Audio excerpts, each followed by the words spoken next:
पहुंचता है। और जो इस वचन पर ध्यान करता है, भजन 1 में यही लिखा हुआ है, वो धन्य पुरुष है, वो भाग्यवान पुरुष है। तो प्रभु का धन्यवाद हो, आप सभी भाग्यवान हैं, क्योंकि परमेश्वर ने अपना वचन आप तक पहुंचाया और आप उसको पढ़ रहे हैं, उस पर ध्यान कर रहे हैं। आज हमारे ध्यान का विषय है प्रभु यीशु मसीह का चरित्र, जैसा मैंने नोट्स भी लिख करके भेजे हुए हैं आपको। प्रभु यीशु मसीह के चरित्र का अध्ययन आज हम करने जा रहे हैं, और अगले 4, मतलब इसको मिला करके हम 4 अध्ययन करेंगे। चरित्र क्या है? कहते फलाने आदमी का चरित्र कैसा है? व्यक्ति विशेष के मानसिक और नैतिक गुण, या यूं कह लीजिए सद्गुण। चरित्र व्यक्ति विशेष के, हर एक व्यक्ति के मानसिक और नैतिक गुण। मानसिक गुण तो हम देख नहीं सकते, जो नैतिकता का व्यवहार होता है उसको हम देख सकते हैं। तुम देखते हैं, हम प्रभु यीशु मसीह के मानसिक और नैतिक गुण, या जिनको कहते हैं सद्गुण, का अध्ययन करेंगे। इसकी आवश्यकता क्या है? हम पढ़ते हैं फिलिपियों के दूसरे अध्याय के 5 से 8 वचन में। हम यूं पढ़ते हैं, फिलिपियों का दूसरा अध्याय 5 से 8 वचन। अगर आपके पास बाइबल हाथ में है तो आप निकाल लीजिए। वहां पर यूं लिखा हुआ है, जैसा यीशु का स्वभाव था वैसा ही तुम्हारा भी स्वभाव हो। मसीह ने परमेश्वर के स्वरूप में होकर भी परमेश्वर के तुल्य होने को अपने वश में रखने की वस्तु न समझा, वरन अपने आप को ऐसा शून्य कर दिया कि सेवक का रूप धारण किया और मनुष्यों के समान हो गया। उसने मनुष्य के रूप में प्रकट होकर अपने आप को दीन किया। वो यहां तक आज्ञाकारी रहा कि मृत्यु, हाँ, क्रूस की मृत्यु भी सह ली। इस कारण परमेश्वर ने उसको अत्यंत महान किया है और उसका वो नाम दिया है जो सब नामों से श्रेष्ठ है, ताकि जो स्वर्ग में है और जो पृथ्वी पर तथा पृथ्वी के नीचे हैं, वे सब यीशु के नाम पर घुटना टेके और परमेश्वर पिता की महिमा के लिए हर एक जीव अंगीकार करे, यीशु मसीह ही प्रभु है। पौलुस ये लिखते हैं, जैसा यीशु मसीह का स्वभाव या चरित्र था वैसा ही तुम्हारा स्वभाव हो। तो यीशु मसीह का स्वभाव कैसा था, उसको जब आप अध्ययन करेंगे जब ही तो आप उनके अनुसार ढाल सकेंगे। और दूसरी बात हम ये देखते हैं, प्रभु यीशु मसीह ने स्वयं भी 2 बार कहा, मैंने तुम्हारे लिए एक मिसाल रखी, मैंने तुम्हारे लिए एक आदर्श रखा। तो यहां हम देखते हैं प्रभु यीशु मसीह का स्वभाव हमें एक आदर्श के रूप, हमारे लिए एक एग्जाम्पल, जैसा यीशु मसीह का जीवन था, चरित्र था, वैसा ही जीवन हमारा होना चाहिए। प्रभु यीशु मसीह ने एक मिसाल दी है, ये पौलुस लिखते हैं। और पतरस भी ये लिखते हैं, पहला पतरस 2 अध्याय के 21 और 22 वचन में हम इस प्रकार पढ़ते हैं, तुम इसीलिए बुलाए गए हो क्योंकि मसीह भी तुम्हारे लिए दुख उठाकर तुम्हें एक आदर्श दे गया, या तुम्हारे लिए एक एग्जाम्पल छोड़ गया, दिखा गया तुम्हें कैसे जीना है, आदर्श देगा। तुम भी उनके चिन्हों पर चलो। ना तो उसने पाप किया, ना उसके मुंह में कोई छल की बात थी। और हम देखते हैं किस प्रकार से पौलुस और पतरस दोनों हमें प्रभु यीशु मसीह के एक आदर्श के रूप। तो प्रभु यीशु मसीह का जब हम चरित्र अध्ययन करते हैं तो इसको हम अपने मनों में बैठा लें कि ऐसा चरित्र हमारा भी होना चाहिए। दूसरा है, हमें उत्साहन देने के लिए यीशु मसीह का चरित्र सिर्फ हमारे लिए आदर्श ही नहीं है, हमें उत्साह देता है। इब्रानियों के 12 अध्याय का 1 और 2 वचन में हम ये पढ़ते हैं, जबकि गवाहों का ऐसा बड़ा बादल हमको घेरे हुए है, तो आओ हर एक रोकने वाली वस्तु और उलझाने वाले पाप को दूर करके वो दौड़ जिसमें हमें दौड़ना, धीरज से दौड़े।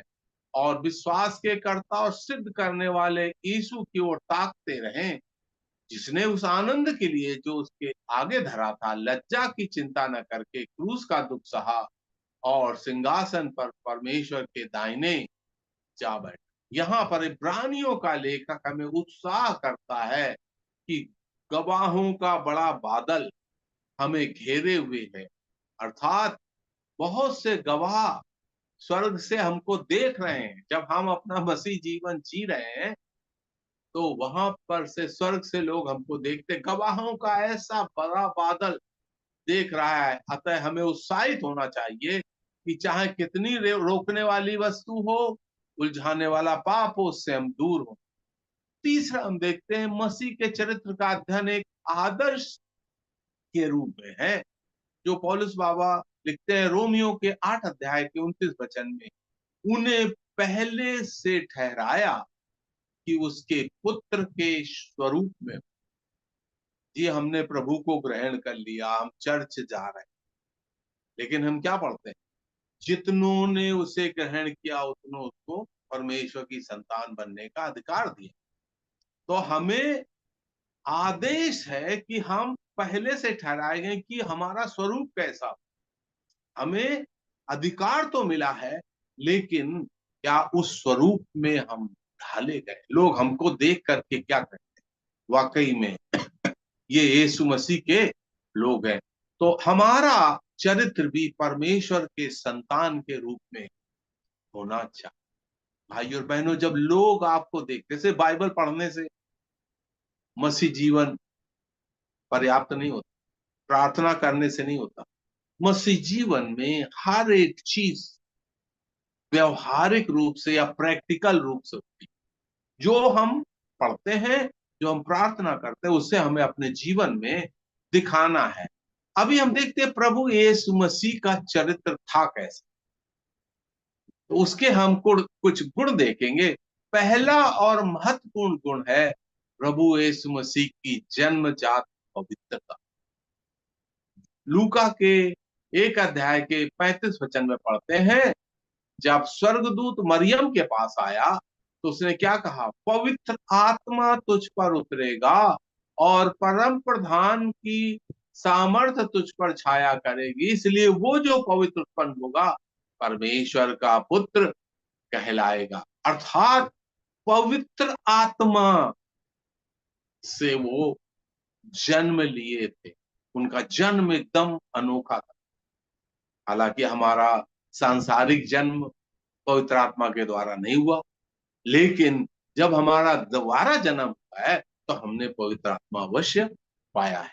तो पहला है प्रभु यीशु मसीह की जन्मजात पवित्रता। ऐसा कोई इंसान जैसा प्रभु यीशु मसीह पैदा हुए कोई दूसरा इंसान पैदा नहीं हुआ। तो पहला है प्रभु यीशु मसीह के चरित्र में उनकी जन्मजात पवित्रता। दूसरा है पवित्र आत्मा की भरपूरी और शक्ति से सेवा। उन्होंने जो भी सेवा की वो अपनी मन मर्जी से नहीं की।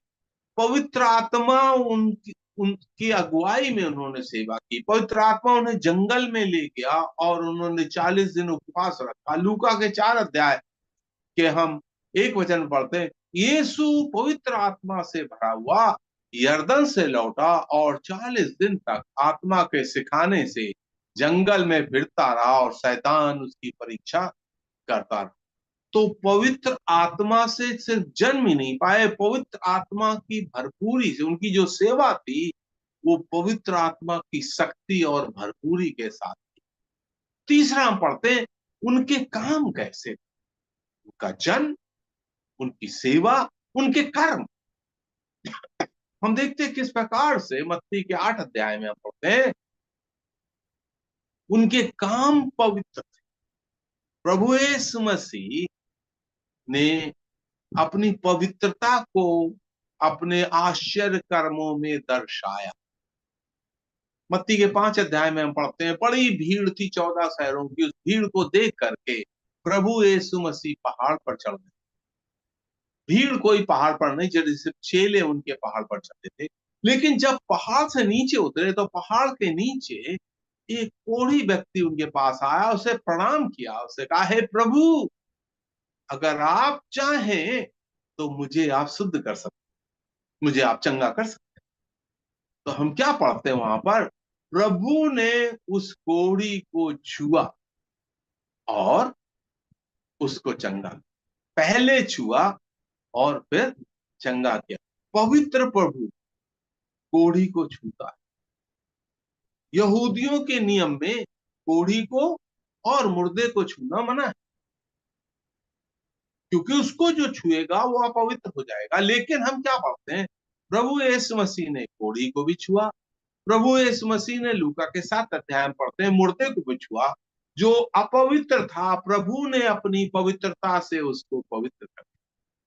तो उनके आश्चर्य कर्म भी पवित्र।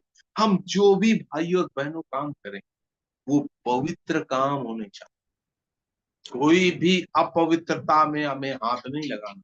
वहां पर हम पढ़ते हैं प्रभु यीशु मसीह ने हाथ बढ़ाया और कोढ़ी को छुआ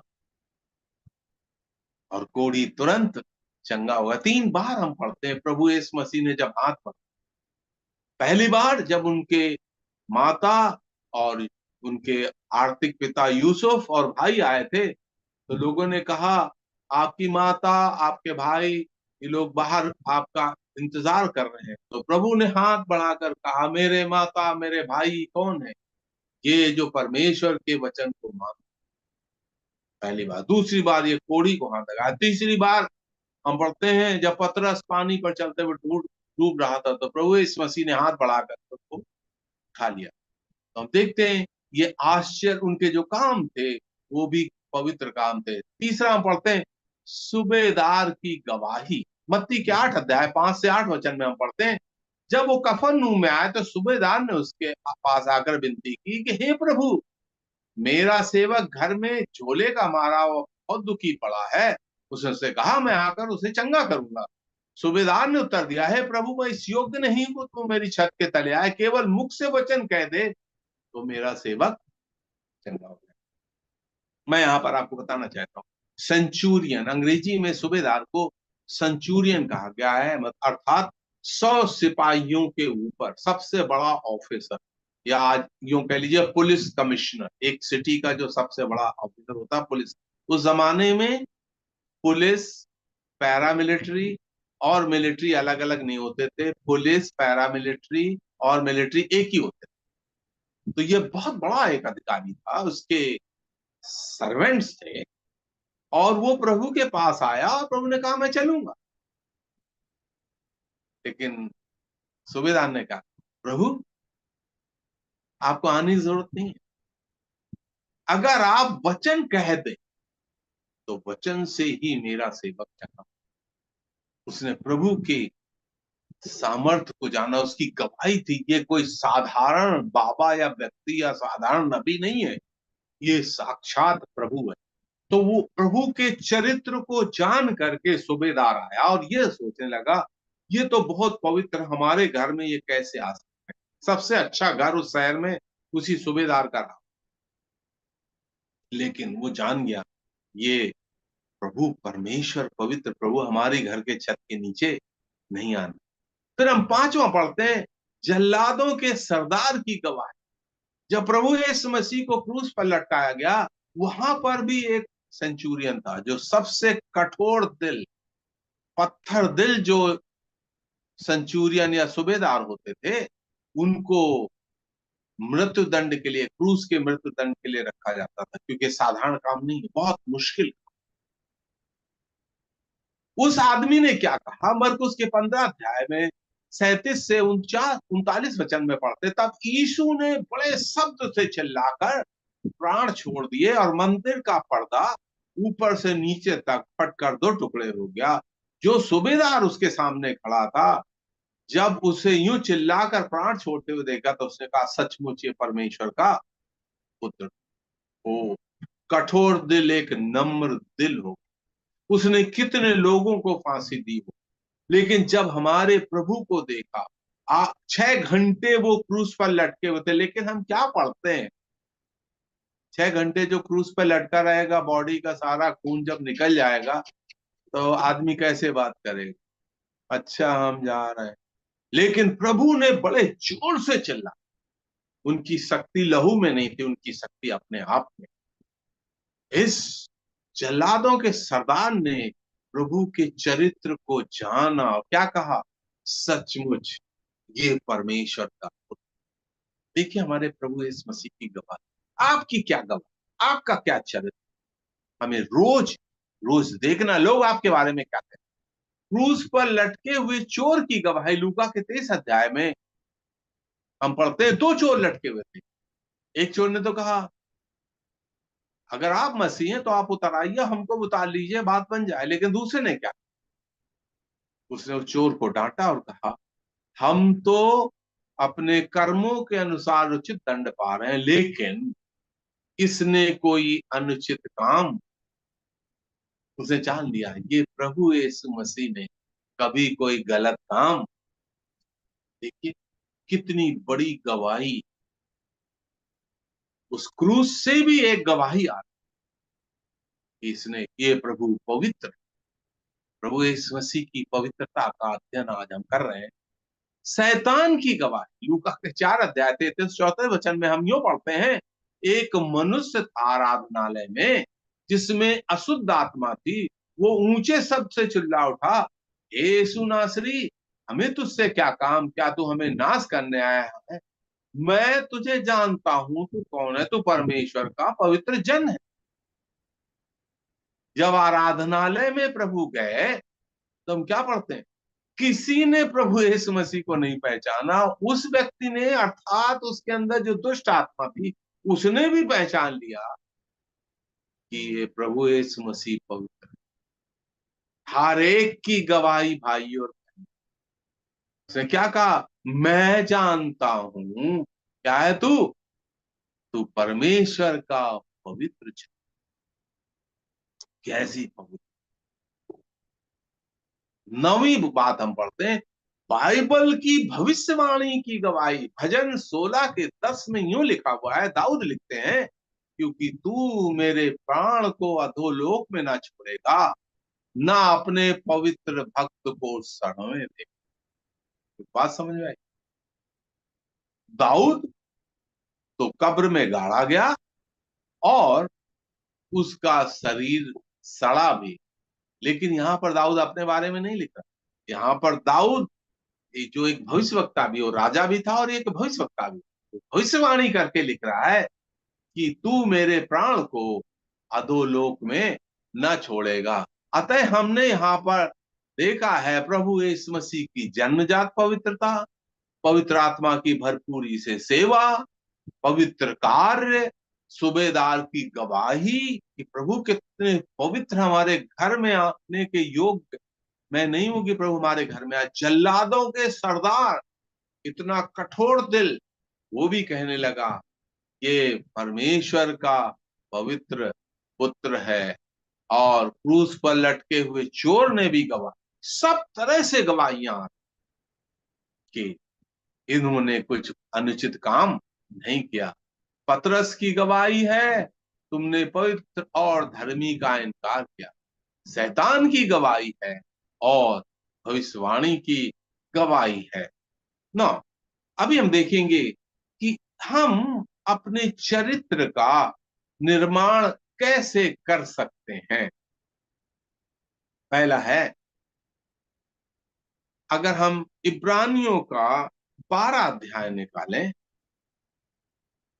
हमने पहले पढ़ा था, यीशु मसीह की ओर देखते हुए इब्रानियों का 12 अध्याय, जबकि गवाहों का ऐसा बड़ा बादल हमको घेर, आओ हम हरेक को रोकने वाले वस्तु और जाने वाले पाप को दूर करके वो दौड़ जिसमें हमें दौड़ना, धीरज से दौड़े और विश्वास के कर्ता और सिद्ध करने वाले यीशु की ओर ताकते रहें। तो ये हम ऐसा चरित्र निर्माण हमें करना है। कैसे? हम एक दौड़ में, हर एक मसीह दौड़ में है। पौलुस का, मैंने अपनी दौड़ पूरी कर। हमारी क्या दौड़ है? इस पृथ्वी से हम स्वर्ग की ओर दौड़ रहे हैं और एक दिन हम स्वर्ग पहुंच जाए। लेकिन हमें वो दौड़ कैसे चलना है? हमें ताकते हुए, यीशु मसीह की ओर ताकते हुए, और हमें कौन ताक रहा है? गवाहों का बड़ा बादल हमें ताक रहा है और हम यीशु मसीह को ताक। लेकिन बीच में क्या है? बाधाएं और पाप। बहुत सारी बाधाएं और पाप, इनसे हमें निपटना है। भाई और बहनों, जो भी बाधाएं आपके जीवन में आती, उससे आपको निपटना, हर एक पाप से आपको ऊपर निकलना है।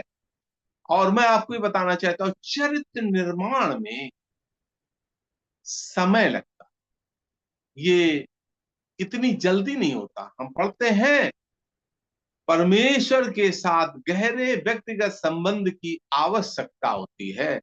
जब हम उसके वचन को पढ़ते हैं और उसका अध्ययन करते हैं, उसके साथ समय बिताते हैं, तो हमारे अंदर से बाहर तक हम बदल जाते हैं धीरे धीरे, लेकिन निश्चित रूप से उसके जैसे बन जाते हैं और अपने जीवन में उसके चरित्र को प्रतिबिंबित करते।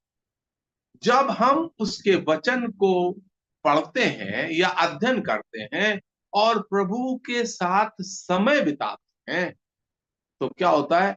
हम अंदर से बाहर तक बदल जाते हैं। ये बदलाव अंदर से आएगा और बाहर को दिखाई पड़ेगा, और धीरे धीरे ये होता है। और हम देखते हैं उस निश्चित रूप से हम उसके जैसे बन जाते हैं और अपने जीवन में उसके चरित्र को प्रतिबिंबित करते हैं।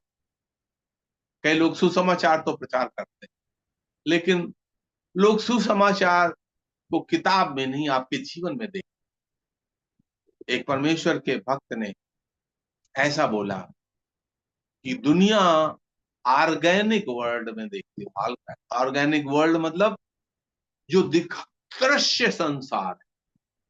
वचन से पढ़ सकते अदृश्य, लेकिन आपका जीवन, आपका व्यवहार, आपका चरित्र दृश्य। इसलिए हमें दिन पर दिन प्रभु यीशु मसीह को प्रतिबिंबित करता है। कई बार जब मैं कई इवांजलिस्ट और पास्टर को मिलता हूं, तो लोग हमसे ये कहते हैं कि अंकल जी, हम किताब बांटते हैं लेकिन लोग किताब पढ़ते नहीं।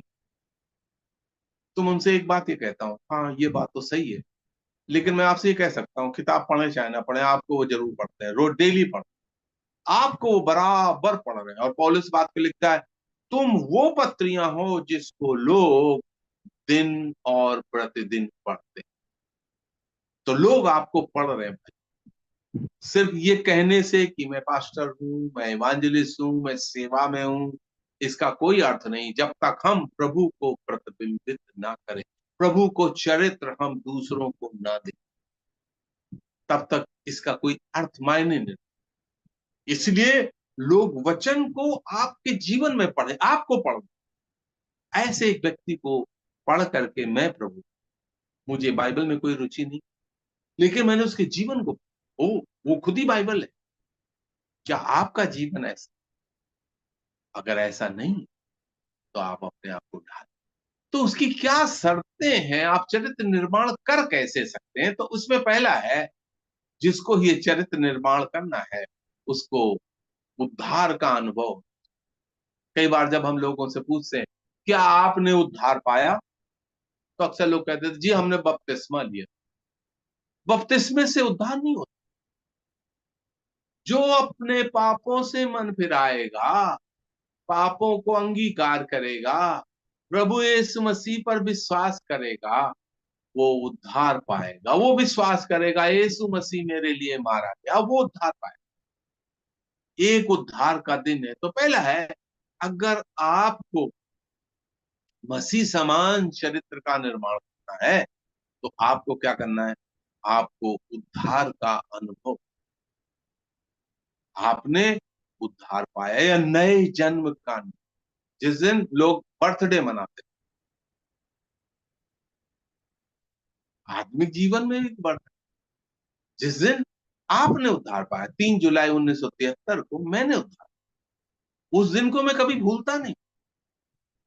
इसलिए आपको उद्धार का अनुभव, उस दिन मेरे पाप प्रभु यीशु ने क्षमा किए, पवित्र आत्मा मेरे हृदय में आया, मैं परमेश्वर की संतान बन गया। तो पहला कदम जो है, अगर हमें मसीह समान चरित्र धारण करना है तो हमें उद्धार का अनुभव अत्यंत आवश्यक है। जो मेरी आवाज को सुन रहे, क्या आप अपने आप को जांचेंगे किस दिन आपने, क्या आपको तारीख याद? जब कोई आपसे पूछेगा कौन सी तारीख को आप पैदा हुए तो आप जरूर अपना डेट ऑफ बर्थ बता देंगे, लेकिन किस दिन आपने उद्धार पाया उसका अनुभव क्या आपको है? जिस दिन प्रभु यीशु मसीह ने आपके पाप क्षमा, तो चरित्र निर्माण का जो पहला कदम है, आपको उद्धार का अनुभव। दूसरा है, आपको परमेश्वर से व्यक्तिगत संबंध होना चाहिए। उद्धार का अनुभव तो है, लेकिन वो हमारा है कौन? वो हमारा प्रभु और हमारा, हम उसे अपना प्रभु, अपना उद्धार कर, अपना चरवाहा, यहोवा मेरा चरवाहा है। कितनी बड़ी चीज, उसके साथ मेरा संबंध है। जब हम कहते हैं यहोवा मेरा चरवाहा, इसमें क्या क्या तीन चीजें, इन तीन शब्दों में तीन चीजें आती। यहोवा मतलब उसकी आइडेंटिटी या उसका परिचय, वो है कौन? वो ना बदलने वाला ईश्वर है। मेरा आइडेंटिटी या मतलब उसका परिचय, उससे संबंध, यहोवा है मेरा। और तीसरा क्या है? उसका काम, वो चलाता है, वो सो नहीं रहा, वो बैठा नहीं है। तो तीन शब्दों में तीन चीजें, उसका परिचय, उससे हमारा संबंध, तीसरा है उसकी सेवा, वो हमें चला रहा है। परमेश्वर का धन्यवाद, ऐसे महान प्रभु को जानने का आपको भाग्य मिला है, और आपका उससे एक व्यक्तिगत संबंध होना चाहिए। जब ऐसा संबंध होगा तो आप क्या कहेंगे? दाऊद क्या कहता है भजन 23, मुझे कोई भी घटी नहीं। कितनी बड़ी चीज वो है। तो आपको उद्धार का अनुभव होना चाहिए, आपका प्रभु से व्यक्तिगत संबंध होना चाहिए। जब कोई आपसे पूछे प्रभु यीशु मसीह कौन, वो मेरा उद्धार करता, इसमें आपको शर्माना नहीं। जो मनुष्यों के सामने मुझे मान लेगा, मैं भी अपने पिता के सामने उसको मान लूंगा। जो मेरा इनकार करेगा, मैं भी उसका इनकार करूंगा। उद्धार का अनुभव, ईश्वर से व्यक्तिगत संबंध, स्वयं की इच्छा से। बहुत से लोग इच्छा नहीं रखते, उनके अंदर कोई इच्छा नहीं, लेकिन हमें परमेश्वर के वचन की इच्छा होनी चाहिए। हमारे अंदर ऐसा एक इच्छा आनी चाहिए कि मेरा चरित्र, मेरा जीवन प्रभु के जीवन के जैसा। जब से मैंने प्रभु को पाया, मेरे अंदर हमेशा एक, कि मेरा जीवन ऐसा हो, लोग, सब लोगों में से मैं उत्तम, लोग मुझे देखें और कहें वाकई में ये बंदा जो विश्वासी है, जो चर्च में जाता है, ये बहुत उत्तम व्यक्ति। ऐसी एक इच्छा मेरे मन में, मैं सबसे अच्छा हूं, मेरे काम में, मेरे सामाजिक व्यवहार में, हर एक चीज में मेरी एक इच्छा होनी चाहिए। क्या आपकी ऐसी इच्छा है? अगर ऐसी इच्छा नहीं है तो आपको ऐसी इच्छा डाल। तीसरा है परमेश्वर के वचन का ज्ञान। परमेश्वर के वचन का ज्ञान, जब आपको मसीह का चरित्र धारण करना है तो आपको क्या होना है? परमेश्वर के वचन का ज्ञान होना। मैं चाहता हूं आप मेरे साथ दूसरा पतरस और उसका पहला अध्याय, अगर आपके पास बाइबल है तो आप निकाल लीजिए। वहां पर हमारे विश्वासी जीवन को आगे बढ़ाने के लिए कुछ कदम पतरस लिखते हैं, और इस ये लिखते हैं, पहला अध्याय, दूसरा पतरस पहला अध्याय उसका 5 वचन से लेकर के, इसी कारण तुम सब प्रकार का प्रयत्न करके अपने विश्वास पर सद्गुण, और सद्गुण पर समझ, और समझ पर संयम, या यूं कह लीजिए, विश्वास काफी नहीं है, विश्वास के साथ सद्गुण या चरित्र, और चरित्र कैसे है? समझ, इंग्लिश में है नॉलेज या ज्ञान। तो आपके अंदर इच्छा शक्ति आ गई, लेकिन जो अगर परमेश्वर का वचन का ज्ञान नहीं, परमेश्वर का वचन का ज्ञान कैसे मिले? वचन के पढ़ने से, वचन के सुनने से। मैं सोचता हूं कि जब से कोरोना आया है, जितने परमेश्वर का वचन का ज्ञान का विस्तार हुआ है, कितना वचन बांटा गया, इतना पहले कभी भी चर्च के इतिहास में नहीं। कितने मैसेज व्हाट्सएप में, कितने मैसेज आते। तो यहां पर कहता है तुम अपने विश्वास पर, सिर्फ विश्वास करना काफी नहीं है, आपका चरित्र कैसा हो, सद्गुणी हो, दुर्गुणी ना हो, कोई भी दुर्गुण ना हो। विश्वास पर सद्गुण, और सद्गुण पर ज्ञान या समझ। परमेश्वर के वचन में क्या लिखा हुआ है, परमेश्वर को क्या अच्छा लगता है, परमेश्वर को क्या बुरा लगता है, इसका आपको ज्ञान। उद्धार का अनुभव, परमेश्वर से व्यक्तिगत संबंध, वो मेरा प्रभु, मेरा परमेश्वर मेरा उद्धार करता है। मुझे इच्छा है कि मेरा चरित्र निर्माण हो, यीशु मसीह के समान मेरा चरित्र हो, और परमेश्वर के वचन का ज्ञान।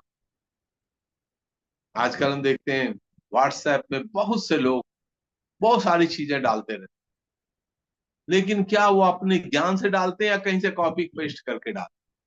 आप जब वचन पर ध्यान करोगे, परमेश्वर का पवित्र आत्मा आपको सिखाएगा, और आप उस वचन को, जब आप उस पर ध्यान करेंगे, परमेश्वर आपको वचन देगा। तो परमेश्वर के वचन का ज्ञान भी बहुत जरूरी है। हमेशा पवित्र, पांचवा कदम है पवित्र आत्मा की अगुवाई में चलना। कुछ बात समझ में आई? पवित्र आत्मा बहुत धीरे से बात करता। पवित्र आत्मा की संज्ञा कबूतर से दी। कबूतर काव काव नहीं करता जोर जोर, बहुत धीरे से आवाज आती। पवित्र आत्मा आपकी अगुवाई करे। लाला आप बाइबल पढ़ने का समय, लाला आप प्रार्थना करने का समय, संडे का दिन प्रभु का दिन है, चर्च में जाने का समय। ये आदमी ने उद्धार नहीं पाया, इसको वचन बताने की जरूरत है। पवित्र आत्मा आपकी अगुवाई करे। क्या आप पवित्र आत्मा की अगुवाई में चलते? पौलुस पवित्र आत्मा की अगुवाई में चला, वो अपनी मन मर्जी से नहीं चला। आप प्रार्थना करें, परमेश्वर पवित्र आत्मा के द्वारा आपके जीवन में अगुवाई करे, आपको आगे क्या करना है, कैसे कदम उठाना है, क्योंकि हमारा प्रभु जीवित प्रभु है, और पवित्र आत्मा के द्वारा हमारे अंदर निवास करता है। जब हमने प्रभु यीशु मसीह पर विश्वास किया, उसी दिन पवित्र आत्मा की छाप हम पर लगे, अर्थात पवित्र आत्मा हमारे हृदय में आकर के सील हो गया। वो आपकी अगुवाई करेगा, लेकिन बहुत धीरे से, चिल्लाएगा नहीं। इसलिए जब परमेश्वर की आवाज आती, भाइयों और बहनों, मैं आपसे कहना चाहता हूं, सुबह उठ करके प्रार्थना करें, जल्दी उठिए, कम से कम आधा घंटा बाइबल पढ़ने में जरूर लगाइए, आधा घंटा प्रार्थना में अवश्य लगाइए। पवित्र आत्मा आपसे तो जब परमेश्वर के वचन का ज्ञान आ जाए और प्रार्थना करेंगे, पवित्र आत्मा आपकी अगुवाई करे। छठा मैं जो मेरे मन में आया, परमेश्वर और मनुष्य के समक्ष ईमानदारी का जीवन। परमेश्वर के समक्ष और मनुष्यों के समक्ष। कई दफे लोग यूं कह देते हैं, जी मैं, परमेश्वर जानता है मैं तो, लेकिन काम सारे हुए। बोलते हैं लोग अंदर की चीज नहीं देखते, सिर्फ बाहर का व्यवहार। ऐसे कैसे? जो मनुष्य के अंदर है वही तो आपके व्यवहार में दिखाई पड़ता। तो हमारा जो व्यवहार हो, वो परमेश्वर के समक्ष और इंसान के समक्ष ईमानदारी, तो बेईमानी, अर्थात जैसा बाइबल में मैंने अक्सर देखता हूं, उत्पत्ति के 16 अध्याय में कैसा लिखा हुआ, हे परमेश्वर तू मुझे देखता है। परमेश्वर हमेशा देखता है, मनुष्य भी आपको देखते हैं। आपका जीवन कैसा होना चाहिए? दोगला, डुप्लीकेट जीवन नहीं होना चाहिए। आपका जीवन ईमानदारी का जीवन, हर एक कदम ईमानदारी से ले, ताकि लोग जाने कि आप प्रभु के सच्चे भक्त हैं। ओके, नेक्स्ट हम पढ़ते हैं, प्रार्थना करें और निर्णय लें कि चरित्र चाल चलन मसीह के समान हो। आपको प्रार्थना करना है और निर्णय लें। सिर्फ वचन सुनने से काम नहीं चलेगा, मीटिंग अटेंड करने से काम नहीं चलेगा, यीशु के पीछे मैं चलने लगा ना, लोग एक निर्णय की आवश्यकता। आप प्रार्थना करें, प्रभु मेरे चरित्र का निर्माण अपने चरित्र के समान, मेरा जीवन को तू पवित्र कर, मुझे वचन का ज्ञान दे और मेरा चाल चल यीशु मसीह के साथ। यीशु मसीह को लोग नहीं देख, लेकिन आपको देख। क्या लिखा, तुम्हारा उजियाला लोगों के सामने ऐसा चमके, लोग तुम्हारे भले कामों को देखकर तुम्हारे पिता की जो स्वर्ग में है क्या करें, उसकी बड़ाई। कभी कोई बड़ाई हुई है क्या? जितने लोग मेरे वचन को सुन रहे हैं, आपको देख कर क्या कभी ने किसी ने कहा यार ये बहुत अच्छे भाई साहब, ये बहुत अच्छी बहन जी, इनके पास चलते, इनसे सलाह ले। आपके जो विरोधी होंगे वो भी आपके पास। ये कब होगा? जब आपका चाल चलन मसीह समान। इसलिए प्रभु क्या कहता है, तुम्हारा उजियाला, ये उजियाला क्या है? चरित्र का उजियाला, तुम्हारे कामों का उजियाला लोगों के सामने ऐसा चमके कि लोग हमारी बड़ाई ना करें, हमारे प्रभु की बड़ाई। इससे पहले कि मैं अंत करूं, मैं मरकुस के 2 अध्याय में जो एक घटना लिखी उसके बारे में थोड़ा उद्धरण करना चाहता हूं। मरकुस के 2 अध्याय में हम पढ़ते हैं, एक लकवे के रोगी को लोग प्रभु के पास उठा करके लाए। वो चल नहीं पाता था, 4 लोग उसको उठा करके लाए, और जब वो प्रभु ने उसको देखा, उसको छत से जब लटका दिया, तो प्रभु ने उससे क्या कहा, हे पुत्र तेरे पाप क्षमा। जब प्रभु ने ऐसा कहा तो लोग कहने लगे, अरे ये मनुष्य कैसे पाप क्षमा कर सकता है? तो उन्होंने प्रभु यीशु मसीह को एक मनुष्य के रूप में देखा। तो प्रभु ने क्या कहा, मनुष्य के पुत्र को पाप क्षमा करने का कहा। और फिर प्रभु यीशु मसीह ने उस व्यक्ति से कहा, उठ, अपनी खाट उठाकर अपने घर चला। तो हम देखते हैं वो मनुष्य ने अपनी खाट उठाई और सबके सामने, तुरंत खाट उठाई और सबके सामने से चला। तो यहां पर हम देखते हैं उसकी चंगाई की 3 श्रेणियां। पहली है उसके पाप क्षमा हुए, दूसरी श्रेणी है उसको चंगाई मिली, तीसरी श्रेणी है वो खाट उठाकर चलने लगा। जिसको 4 लोग उठा के लाए थे, जिसने अपने हाथ से गिलास पानी नहीं किया, वो कैसे चलने लगा। लेकिन उसकी चाल को जब लोगों ने, उसकी चाल को देख करके लोगों ने बड़ाई की और क्या कहा, हमने ऐसा कभी नहीं देखा। हम देखते हैं वहां पर मरकुस के 2 अध्याय में मैं वो वचन आपको पढ़ के सुनाना चाहता हूँ। मरकुस का 2 अध्याय कहा, उस तुरंत खाट उठाया, सबके सामने से निकल के चला गया। इस पर सब चकित हुए और परमेश्वर की बड़ाई करके कहने लगे, हमने ऐसा कभी, जैसा चरित्र आपका, उसके पाप क्षमा से कोई बड़ाई नहीं, कोई ताली नहीं बजी। जब आप कहेंगे जी मैं उद्धार पा गया, कोई ताली नहीं बजाए। मैं बीमार था, ठीक हो गया, कोई ताली नहीं बजाए। ताली कब बजी?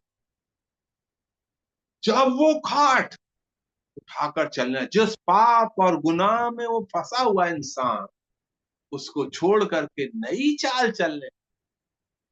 अब लोगों ने ताली बजाई। आपके लिए क्या किसी ने ताली बजाई? आपके चरित्र को देखकर क्या किसी ने ताली बजाई?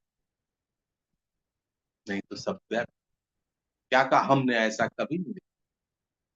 हमने बंदे तो बहुत देखे, लोग तो बहुत मिले, लेकिन ये जो प्रभु का बंदा, ये भाई और बहनों, परमेश्वर का धन्यवाद। ये सत्य आपके सामने उजागर, इसको आप गंभीरता से लें।